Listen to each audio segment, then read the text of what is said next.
Nice little workout room.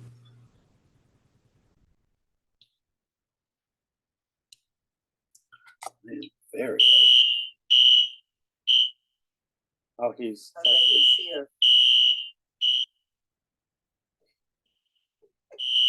Doesn't matter where I go.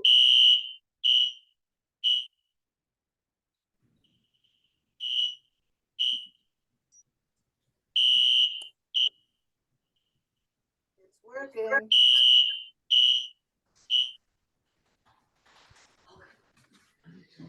Hi. Hey, Linda, sorry. Good to see you. Hi, everybody. Hi, Estelle. Hello. Hi, everyone. Hi. We hope everyone is, I hope everyone is safe and Amen. doing as well as can be expected under the circumstances. Amen. I'm going Tuesday to Washington for the march.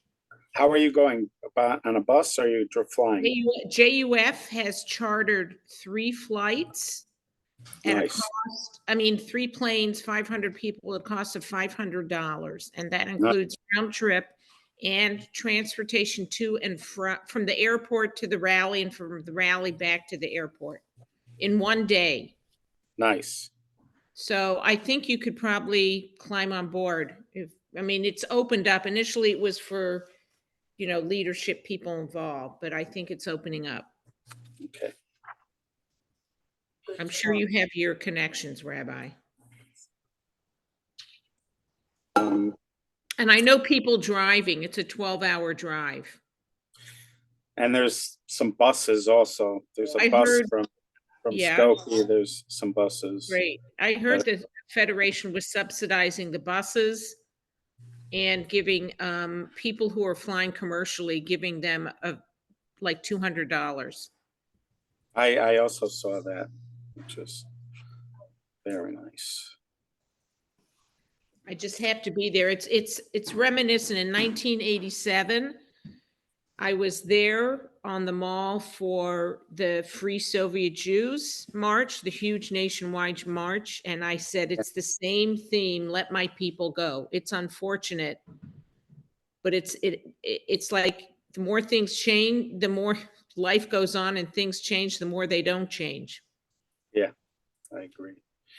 There was also one, I think like in 2006 or something, also when Israel went into Hamas, there was a giant rally in Washington. I remember my son was in high school and in Milwaukee at WITS, and they were considering bringing the whole high school there. There was logistic issues, so they didn't do it. But I remember there was a massive rally in about 2006 as well. Again here, the day schools, I know that Rochelle Zell is sending people.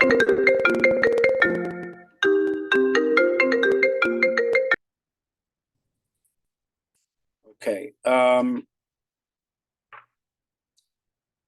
So we are. Last time we were talking about Moshe talking to Yisro, and we were talking about conversion and that subject of Kabbalas Omar Hushamayim, accepting the yoke of heaven. How do you define that? What are the criteria for that, etc.? So now we are in chapter 10, verse 33.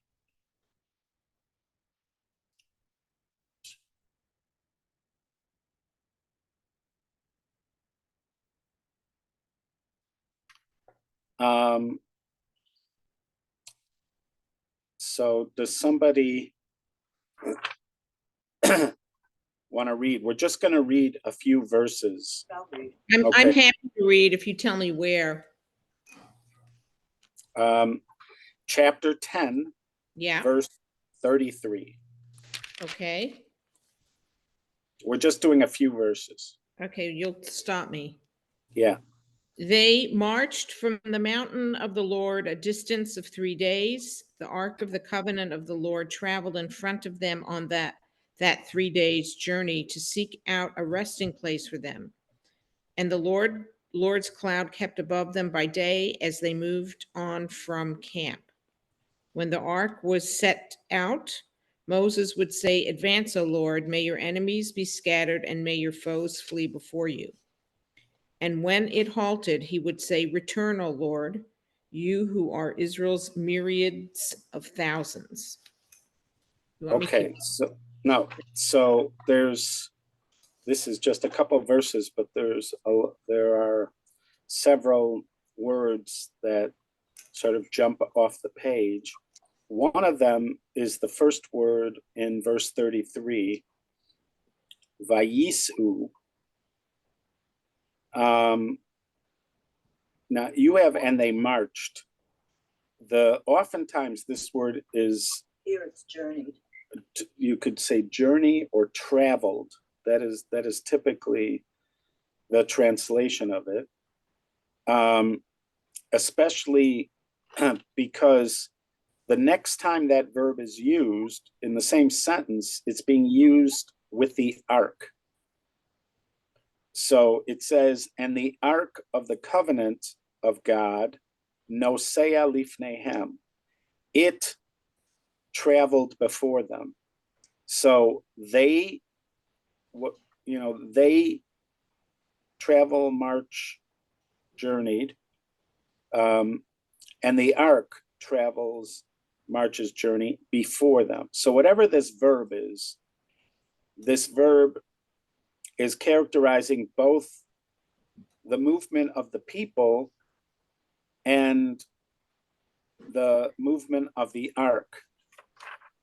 And then it's again present as a verb in 34 to characterize when they travel or march or whatever from the camp.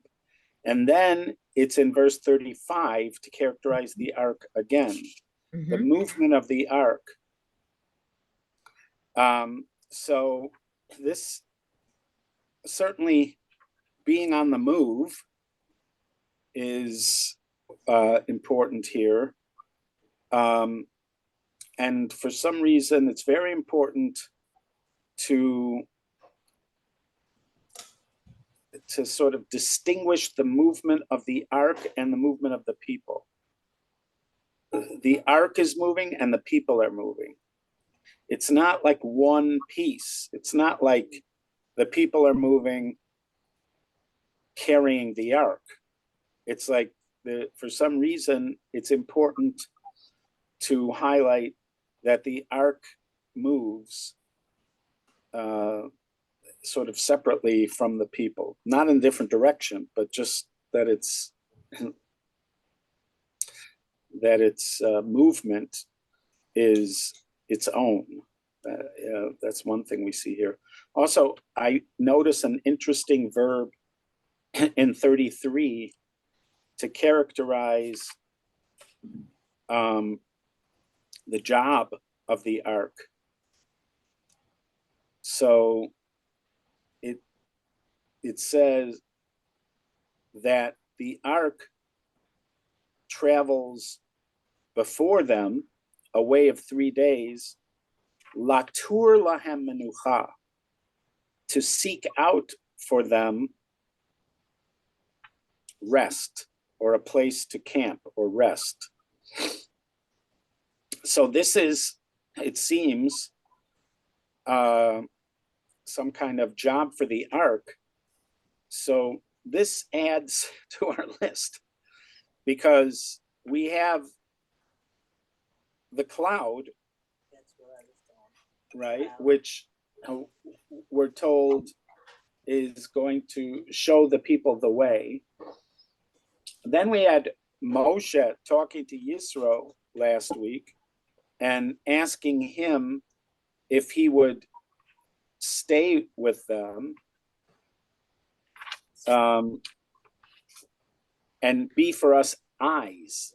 He said at the end of verse 31, he said, and you will be for us eyes. It sounds like he wants him to be some kind of a scout. Yeah. So we talked about, what do you need a scout for if you have the clouds? And then you have the ark finding a place to rest. So you have the clouds, the ark, possibly human scouts.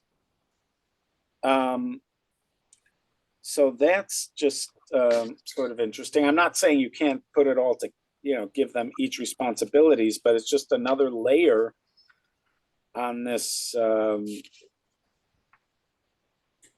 what we thought were the responsibilities of the clouds. And then also this word latour.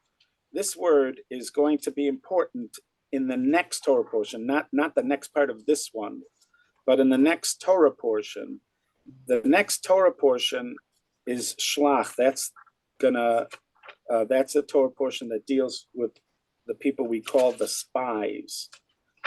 Now, the Hebrew word that is most often used when referring to those spies is meraglim. Meraglim, leragel, actually related to the word foot. So if when you're using, it is a biblical word, it's used very consistently with reference to those people chosen to spy out the land. The Hebrew word meraglim. What is sort of fascinating is that word meraglim or leragel does not appear in the Torah portion about the spies. It does appear later in the Torah, but it does not appear in the Torah portion of the spies. In the Torah portion of the spies, they are the verb used to characterize their job is this verb that we have for the ark. It is in chapter 13, verse 2. So in chapter 13, verse 2, it says, "Send for you men via Turu es Eretz Canaan, and they will latour," which is related to the word in modern Hebrew. A tayar is a tourist. Latour is possibly the source. I don't know what the source of the English word tour. I mean, it's a French word, might be a Latin word. I don't know if there's evidence that it derives from Hebrew, but it's one of those words that sounds a lot like the word we use in English, to tour. So that's the verb used to characterize the mission of those people, which we eventually call spies in the land. Again, in chapter 13, verse 17, "V'yishlach otam Moshe latour et Eretz Canaan." Moshe sent them latour, that's the verb, to check out the land of Canaan. And that is going to be consistent. There is no use, again, in verse 21, "And they went up via Turu et Haaretz," and they checked out the land using that same verb. It never uses another word for that word leragel in this. I have a list of these, by the way. I have a list of Where's leragel again? I'm not. Leragel is if you look at any characterization of these 12 people, they are characterized as meraglim. Meraglim. That's the term used to characterize these people in any rabbinic source up until this day. If somebody was giving a drasha and talking about them, they were used a Hebrew word for them, they would say the meraglim. That's what they're called, the meraglim, the spies. But that verb does not Does appear. that have to do with the word regel for foot, for legs?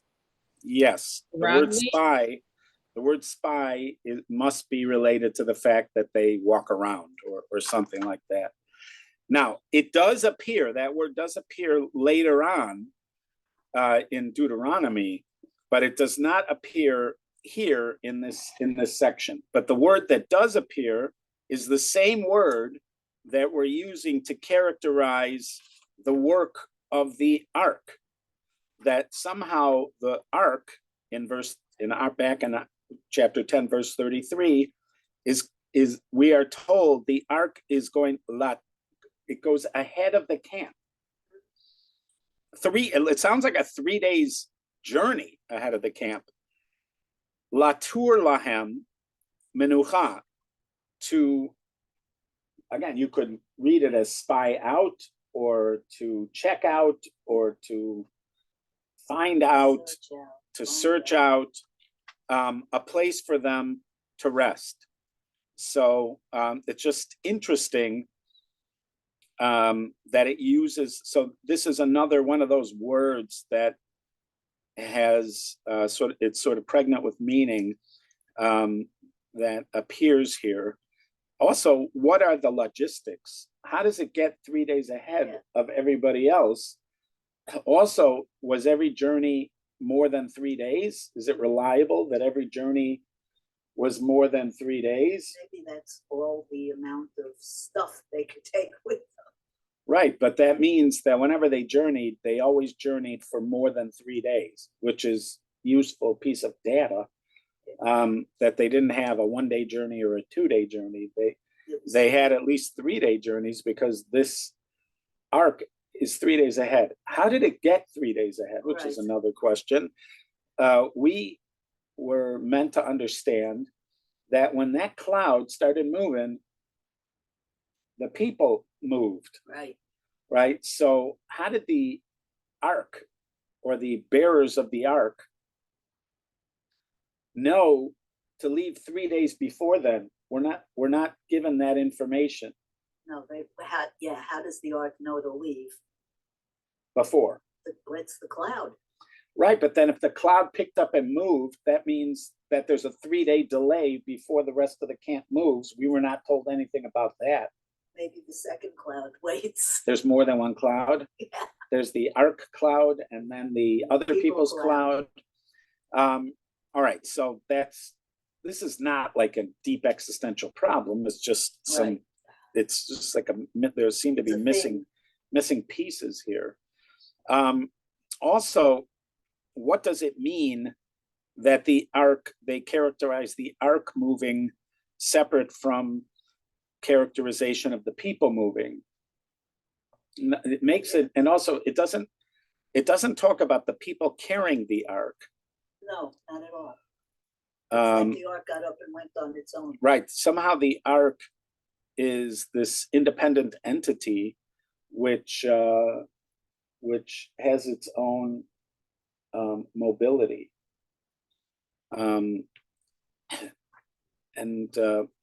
But also the notion that the ark could itself, this Ark of the Covenant, could have some kind of unique role to play at different times.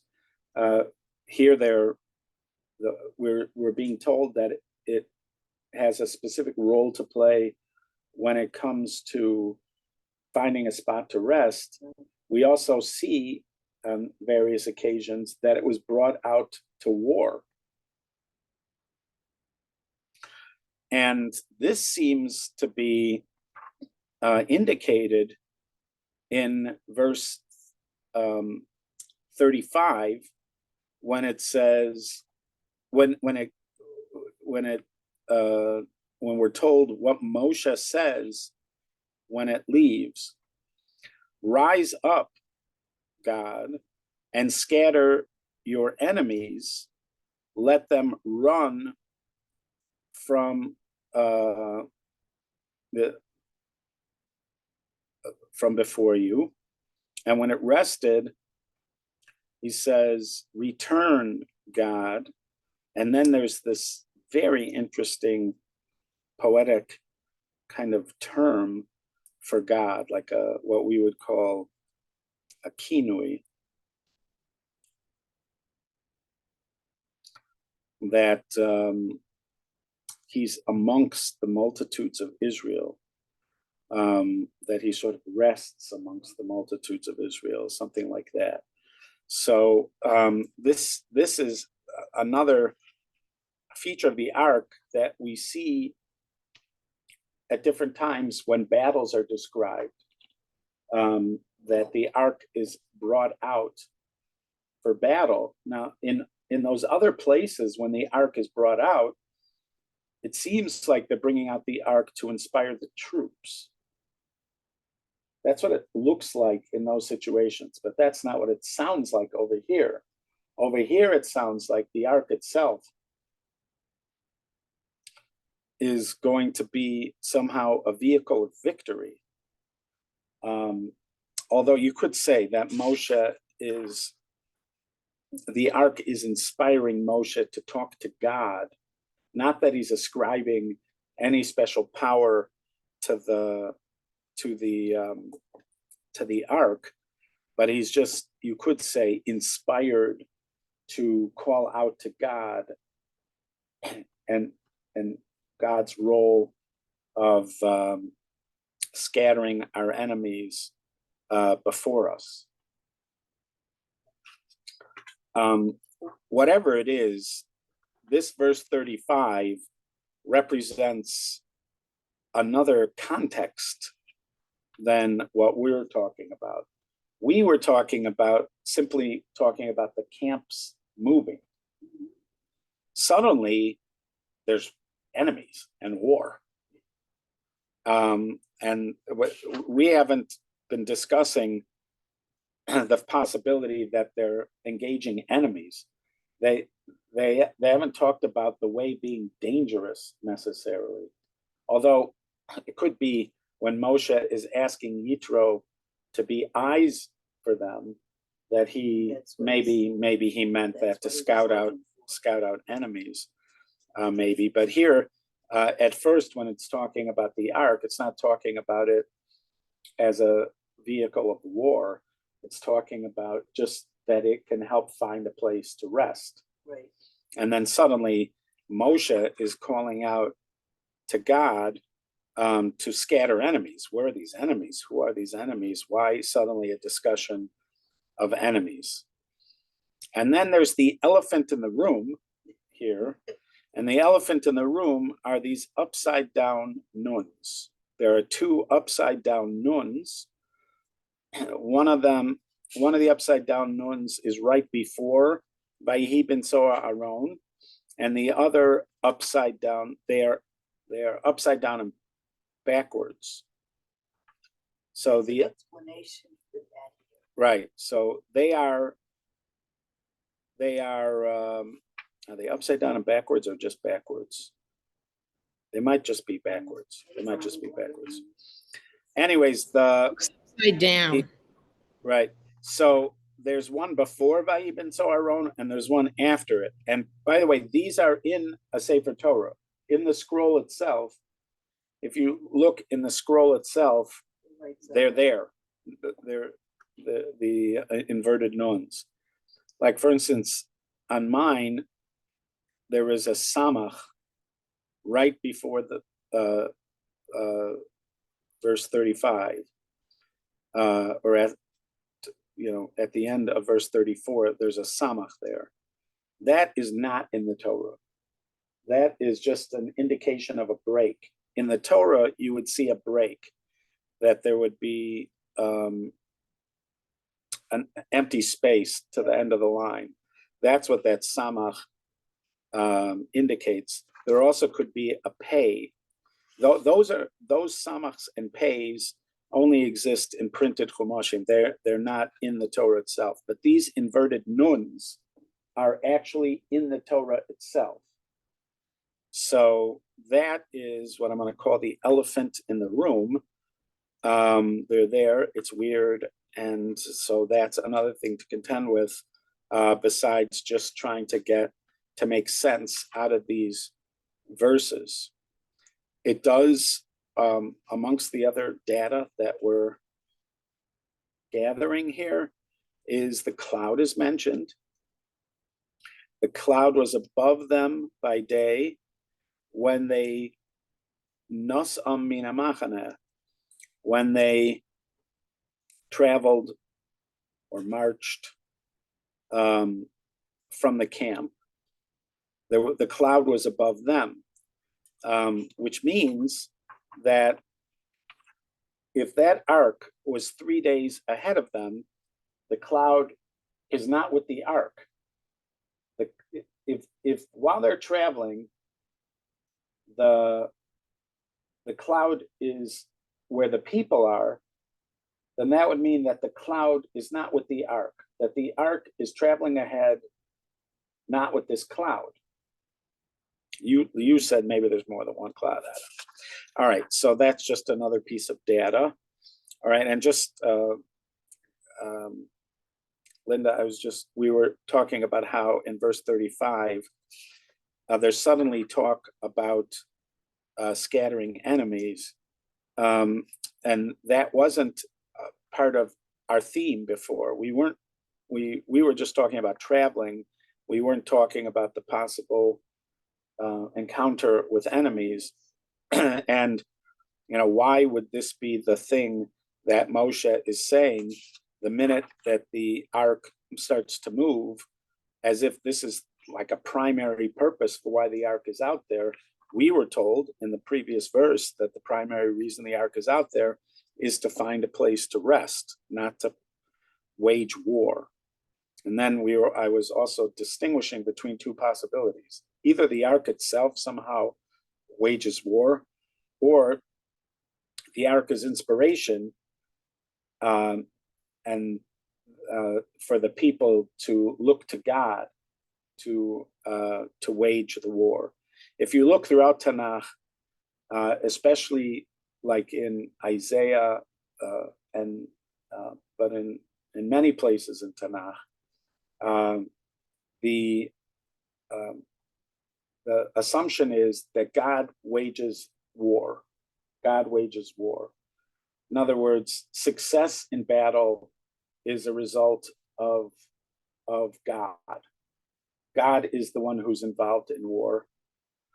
And so when we are calling out for victory in battle, we call out for God to sort of wreak vengeance, or to pave the way to victory. One example of this is, there are many examples of this. Our verse right here is a classic example. Yeah. It's when it calls out and it says, "Rise up, O God, and scatter our enemies," etc. So that's a source, but there's one example that I'm thinking of. Again, there's many. This is in Isaiah chapter 45, I think 45 or 46. So this is an astonishing prophecy. This is chapter 46 in Isaiah. In this prophecy, Isaiah is speaking to Cyrus. Cyrus is a Persian king. And it goes like this. This is the English, obviously. "Thus says the Lord to his anointed." It actually uses the word Mashiach, to Koresh, to Cyrus, "whose right hand I have held, that I may subdue nations before him, and loose the loins of kings, that I might open before him doors and gates which shall not be shut. I will go before thee and make the mountainous places level. I will break in pieces the gates of brass and cut in sunder the bars of iron. And I will give thee the treasures of darkness and hidden riches of secret places, that thou mayest know that I, the Lord, who call thee by thy name, am the God of Israel. For Yaakov my servant's sake, and Israel my elect, I have even called thee by thy name. I have surnamed thee, though thou hast not known me." In other words, you have not reached out to me. You do not even believe in me, but I've anointed you for this purpose. And the purpose is to lay the groundwork for the Jewish people to go back to Israel. So, but in the process, he describes that all of your success came through me, even the vanquishing of your enemies. It's like I flattened mountains before you. I made it easy or possible for you to be successful. I have girded thee.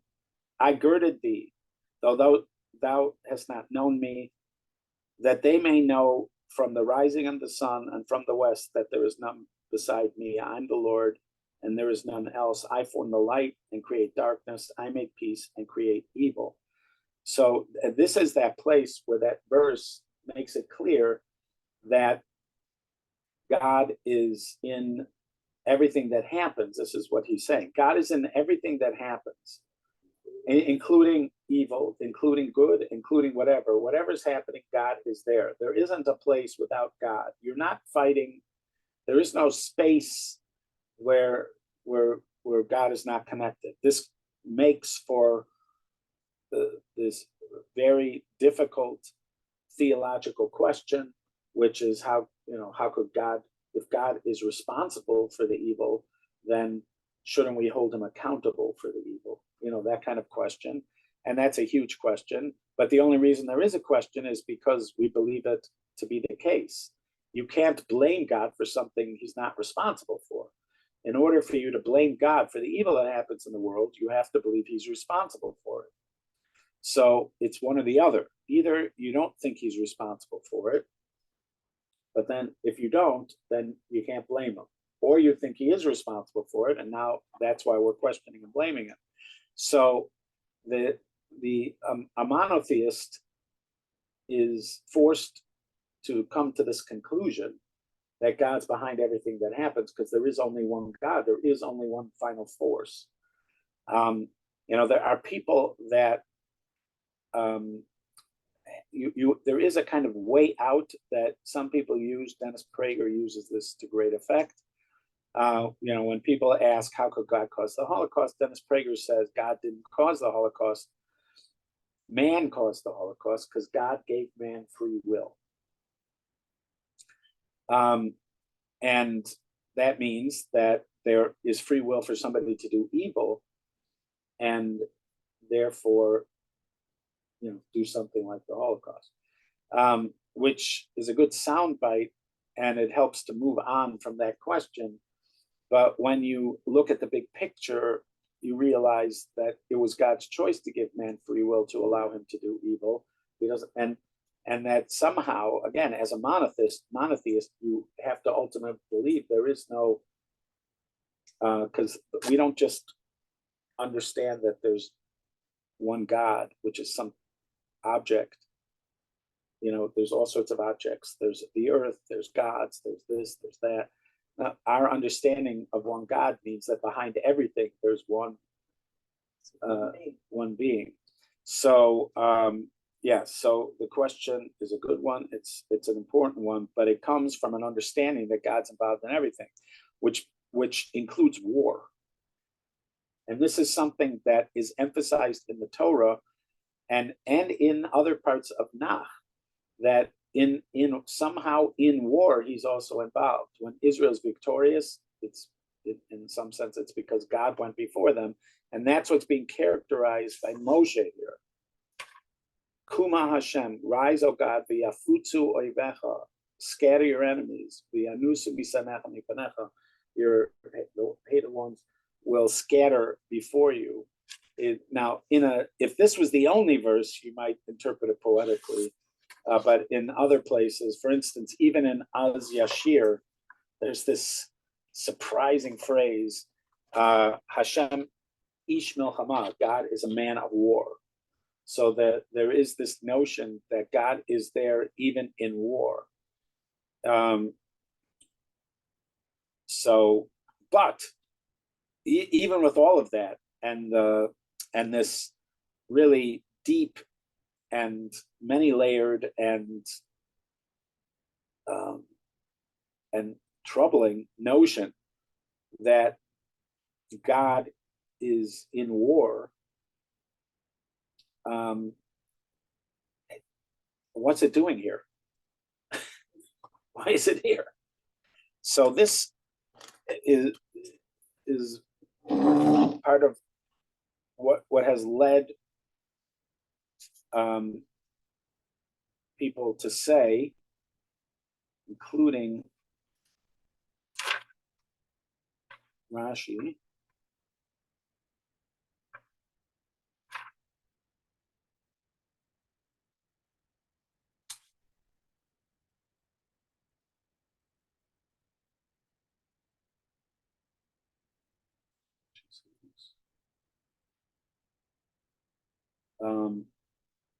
somewhere, I think he talks about the backward nuns.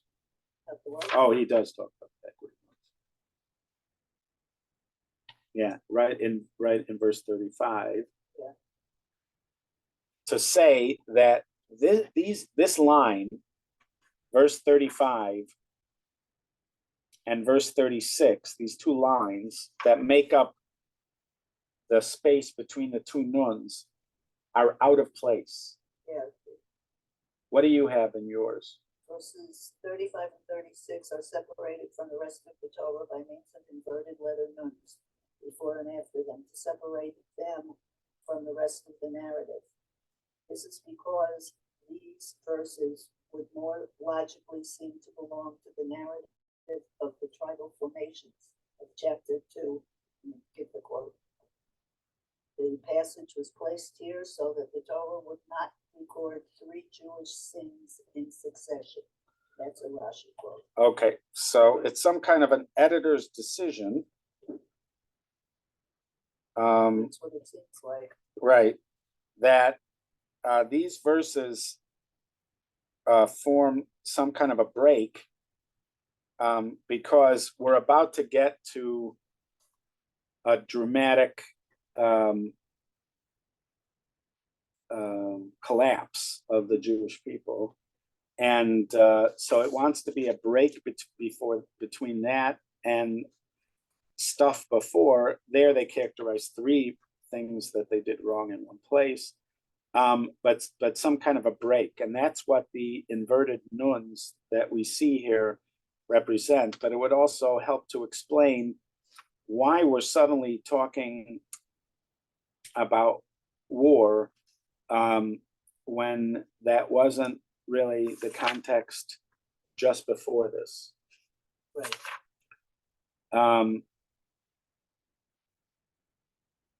Okay.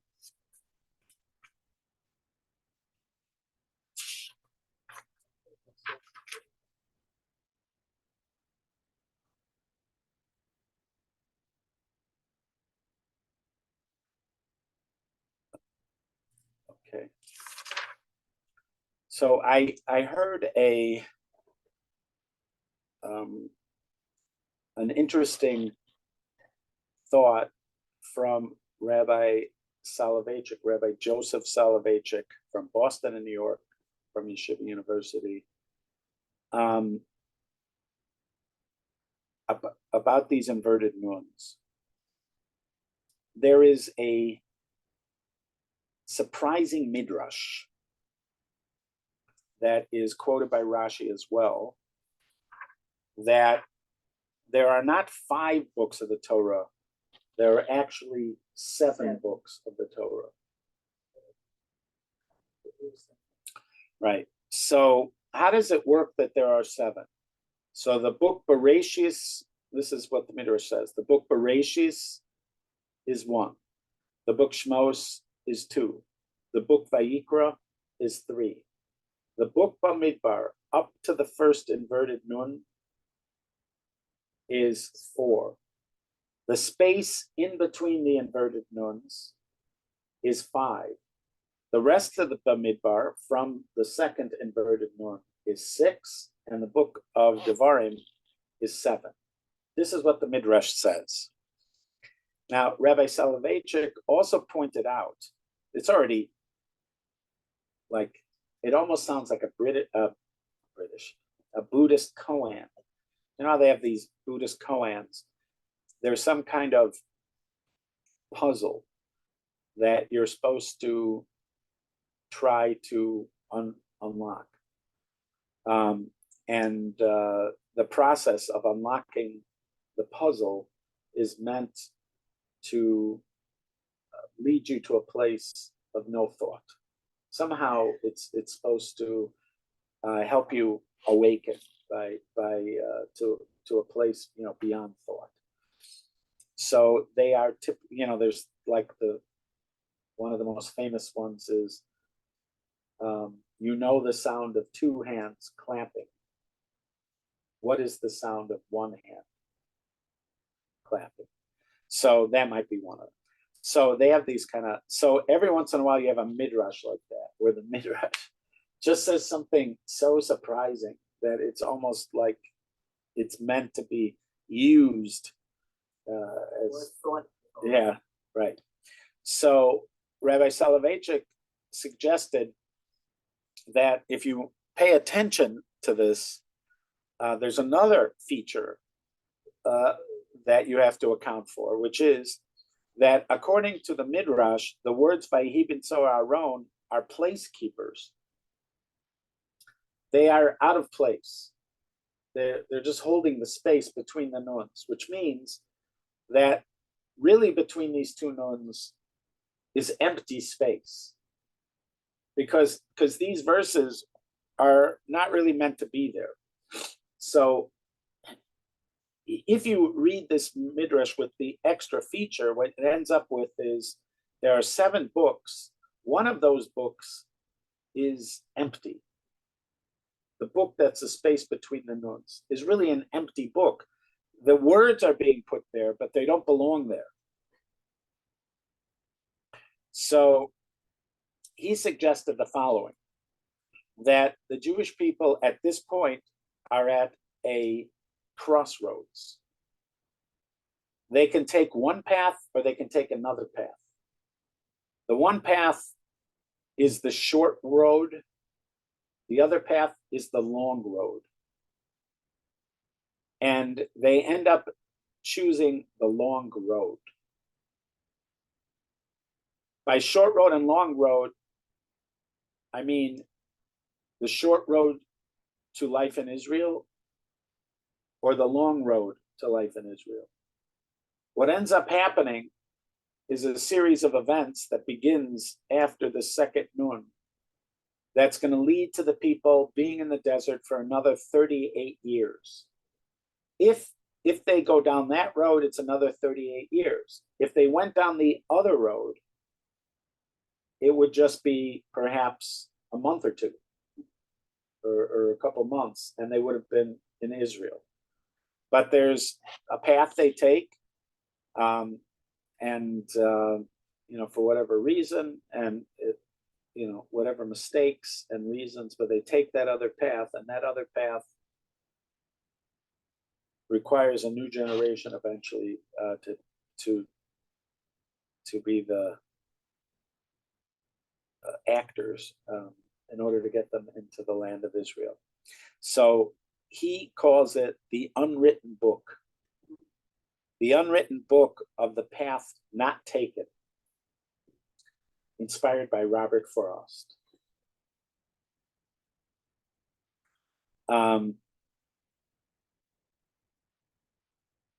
Okay, so that's Rabbi Soloveitchik on that thing.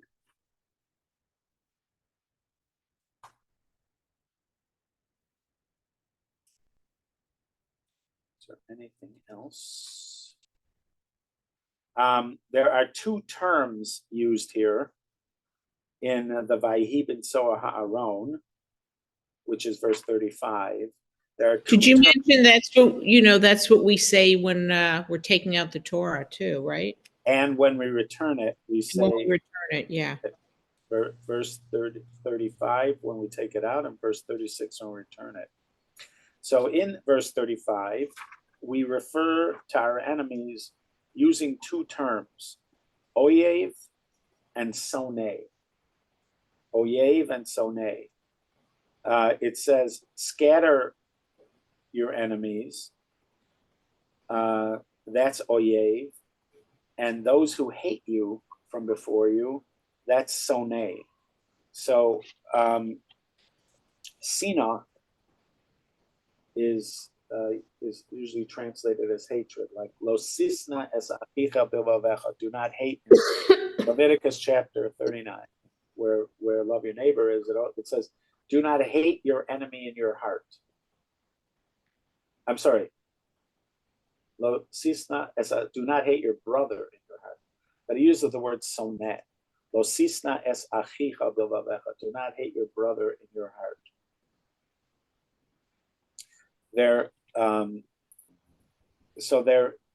These are, again, two terms for enemies. One of the places that this comes up actually is in a contrast between two blessings, one of them in this week's Torah portion and one of them in last week's Torah portion. In this week's Torah portion, no. Oh yeah, in this week's Torah portion, which is Chayei Sarah. So before Rivka leaves, Lavan gives her a blessing.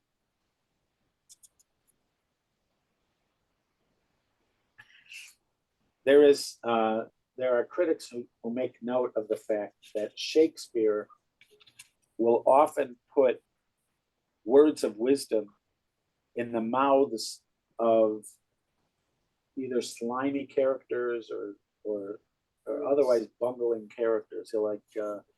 You'll have these long soliloquies of neither a buyer nor a lender be, or that kind of wisdom, and it'll come from, I forgot his name, but it's from Hamlet, and the character who's saying that to his child is giving him all sorts of wisdom before he goes. He's a kind of slimy character, and he has all these sublime words of wisdom that he gives him. Not to be a slimy character. Right. So maybe Shakespeare takes his cue from the fact that Lavan is the one who gives this blessing to Rivka, and it's considered a sublime blessing. So where does he say it?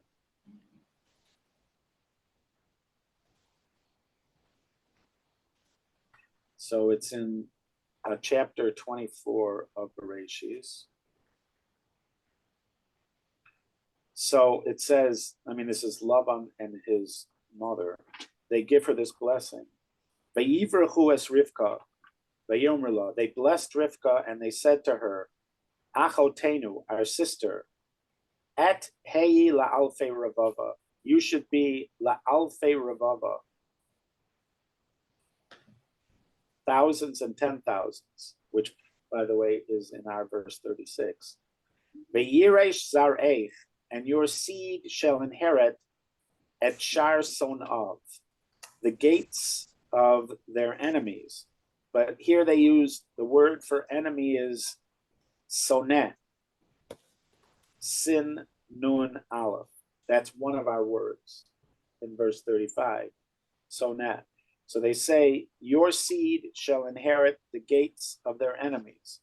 So that's in Chayei Sarah.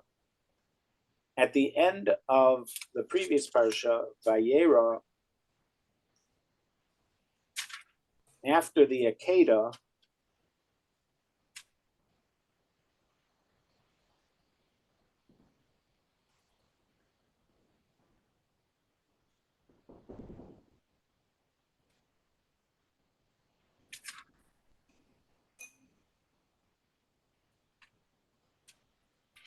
so this is chapter 22. This is part of God's blessing to Abraham. So he says, Ki barech avarechacha, I will bless you. V'harbe arbe zaracha kekofei hashamayim ukechol asher sfas hayam. And I will make your seed many, or exceedingly many, like the stars of the sky, like the sand along the beaches. Vayiresh zaracha, and your seed will inherit at shar oivav, at the gate of its enemy. This is the last part is almost identical to the blessing that was given by Lavan and his mother to Rivka. except that here it uses the word oyev, aleph, yud, vet, for the um, verb, for the noun enemy. And in the one in from Laban and his mother, it uses sonet, sin nun aleph. So you have like the identical blessings almost, at least at the end. But the one word for enemy is oyed, the other one is sonet, and you see this reflected here too. If you look in the commentaries,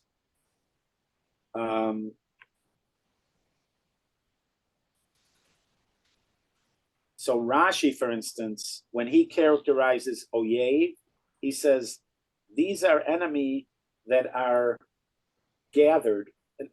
They are gathered, the truth, but the anusu misanacha elu arodfim, the other word for enemy are people that are chasing after you. So ones that are gathered, and there's ones that are chasing after you. So that's Rashi. He's bringing that from the Sifri, which is a gathering of Midrash. This is often how the commentaries treat these terms, that an oyev is an enemy, soneh is an enemy that chases after you. There's one kind of enemy that hates you and will do battle against you, but they're not chasing after you. This is not always the case, but there are those who say that if you encounter a black bear, like let's say you're on the Appalachian Trail and you encounter a black bear, it is dangerous. It's especially dangerous if there are cubs nearby, and this is a mother bear. It could be dangerous if the animal just happens to be very hungry. It is dangerous to encounter a black bear, but it is nothing like encountering, let's say, a grizzly or a polar bear. They're another level of dangerous, because grizzly bears and especially polar bears hunt you. They aren't just an enemy that you came across and is possibly going to attack you and kill you. They actually hunt you. And this is so that you'll see this in a lot of discussion of these terms in location. You know, when these terms come up, especially if they come up together, to make that distinction. And you have to recognize the difference between them. Rivka is given a blessing that has to do with the kind of enemy that might hunt you down. And there's lots of midrash about Esav, that Esav, there's a Talmudic saying, halacha biyadua, it is like a halacha, and is known, Esav sones Yaakov. Esav hates Yaakov. This might be what we call anti-Semitism. What we call anti-Semitism is something that is targeting you. It's there lurking, but it's actually motivated to go after you, self-motivated, like the polar bear or the grizzly bear. Whereas there's another kind of enemy, which Avram's being, told about, that may not, they are dangerous in situ. They're dangerous in location, but they're not necessarily, they don't care about you if you're not there. There's certain peoples in the world that could care less if there are Jews in the world. But there could be a fight if Jews are, if they feel that they want what the Jews have, or the Jews are contending for what they have. There could be a fight, and therefore they could be enemies. But so there's this kind of distinction. For a long time, people thought of the battle with the Palestinians as more an oyev kind of confrontation. And you would hear this in lectures or see this in writings contemporary between the Arabs and Jews, between what they call Yaakov, like Yitzchak and Yishmael. The difference between Yitzchak and Yishmael, that it's more like an oyev. If you're together and you're fighting over something, then you want to kill each other. But if you're not, then you could care less. As opposed to the battle with Amalek, or what you would call anti-Semitism. And there seemed to be a kind of neat line. It seemed to be sort of accepted that the battle with Ishmael is not the same as the battle with Esau. The battle with the Arabs is not the same as the battle with the Christians.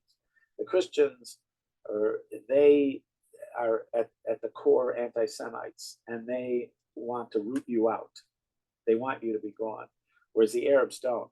Now what's confusing is that there are many Arabs that are using the language of Esau, where they actually are talking about wiping you out, as opposed to just skirmishing over something we want, but are actually devoted to the notion of wiping you out. And certainly, I would say that the language of activists now, when especially the censoring of Rashida Tlaib and others, that the argument is that the Palestinians are using the language of what we would call Esau, of a sonat, of anti-Semitism, where you're not just satisfied getting what you want, you also want to wipe out every Jew, and that there's some kind of like crossover kind of thing where it has now moved into the language and culture of the enemy in a way that now and I've heard it argued by scholars that they believe that it has come to that point, that there are Arabs that are like the new Amalek, that kind of thing. Okay, everybody, we even though I didn't say it at the beginning, I was thinking that our learning should be in the merit of the speedy and healthy return of the hostages, the healing of the injured, the comfort for the bereaved, The list gets longer. the safety of our soldiers, protection of our soldiers, the protection of all the people in Israel, protection of all of us, and Mashiach come b'mehera b'yameinu. Amen. All right, Amen. keep well, guys. Thank you, Rabbi. Thank All right. you. You're welcome. Bye-bye.